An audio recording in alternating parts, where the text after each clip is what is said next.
Hugeng Iman Santoso. Hingga sekarang, sosoknya masih dijadikan teladan tentang bagaimana menjadi pejabat dan penegak hukum yang jujur, sederhana, dan anti korupsi.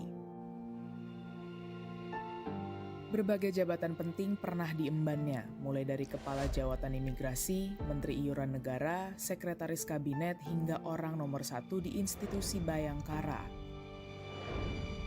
Namun punya kuasa tak berarti membuat Hugeng gelap mata menyelewengkan wewenang mengambil yang bukan haknya. Ia memastikan tidak ada anggota keluarganya yang menggunakan fasilitas negara atau menggunakan pengaruhnya sebagai pejabat untuk kepentingan pribadi. Waktu pensiun dari Kapolri misalnya, Hugeng bahkan tak punya rumah dan kendaraan. Untuk menambal perekonomian keluarga dari uang pensiun, Hugeng mengisi waktu dengan berjualan lukisan, menjadi penyiar radio, dan penyanyi.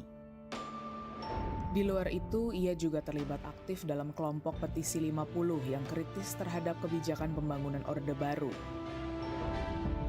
14 Juli Hugeng wafat. Ia dimakamkan di Taman Pemakaman Umum Tonjong, Depok karena menolak dimakamkan di Taman Makam Pahlawan.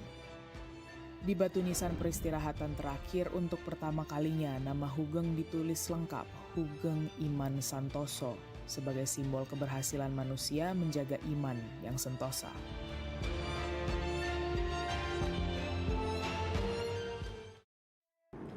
Teladan Jenderal Hugeng yang berorientasi pelayanan bukan hanya beliau terapkan kepada masyarakat, namun juga rekan-rekan sejawatnya.